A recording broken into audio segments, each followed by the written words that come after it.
Beauty tips इन उर्दू के मुअज़्ज़ज़ ख़वातीन व हज़रात, अस्सलाम वालेकुम। दोस्तों, ये बात तो 100% दुरुस्त है कि हमारे यहाँ गोरा रंग हर किसी को पसंद है, चाहे वो लड़की हो या लड़का। हर एक यही चाहता है कि वो गोरा और दिलकश नजर आए, इसलिए वो हर तरह के तरीके, क्रीमें और पता नहीं क्या क्या इस्तेमाल करने के लिए तैयार रहता है, चाहे इससे इनके चेहरे पर बुरे असरात ही क्यों ना पड़ते हों। इसलिए आज मैं आपके लिए एक चेहरे की रंगत को गोरा करने का कुदरती तरीका लाया हूँ, जिनके इस्तेमाल के बाद वो पहले से ज़्यादा खूबसूरत और पुरएतमाद नजर आएंगे। ये नुस्खा लड़के और लड़कियां दोनों इस्तेमाल कर सकते हैं। दोस्तों, दही के ज़रिए रंग गोरा करने का तरीका जानने से पहले आप सबसे गुजारिश करूंगा कि चैनल को सब्सक्राइब कर लें, साथ लगे बेल आइकन को भी प्रेस कर दें। दोस्तों, दही पूरी दुनिया में बहुत शौक से खाया जाता है, साथ ही साथ चेहरे की खूबसूरती बनाने में बहुत अहम किरदार अदा करता है। दही में लैक्टिक एसिड पाया जाता है, जो रंगत को गोरा करने के लिए बेहतरीन समझा जाता है। सुबह मुंह धोने से पहले आप दही को आहिस्तगी से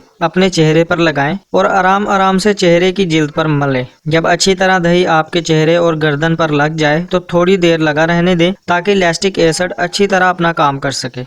उसके बाद 12 से 15 मिनट के बाद मुंह को ठंडे पानी से धो लें और आहिस्तगी से खुश्क कर लें। इस तरीके को रोज़ाना तकरीबन 1 से 2 माह दोहराने से आप देखेंगे कि आपके चेहरे और गर्दन की रंगत में गोरेपन का इजाफा हो जाएगा। दोस्तों, ये छोटा सा नुस्खा था और बहुत ही कमाल का ज़बरदस्त नुस्खा है। इसको आप ज़रूर इस्तेमाल करें, इंशाल्लाह आपको बहुत ज़्यादा फ़ायदा होगा। वीडियो पसंद आई हो तो लाइक, शेयर, कमेंट ज़रूर करिएगा। मिलता हूँ आपसे इसी तरह की किसी नई अच्छी वीडियो में, तब तक मुझे इजाज़त दें। अपना ख्याल रखें। अल्लाह हाफ़िज़।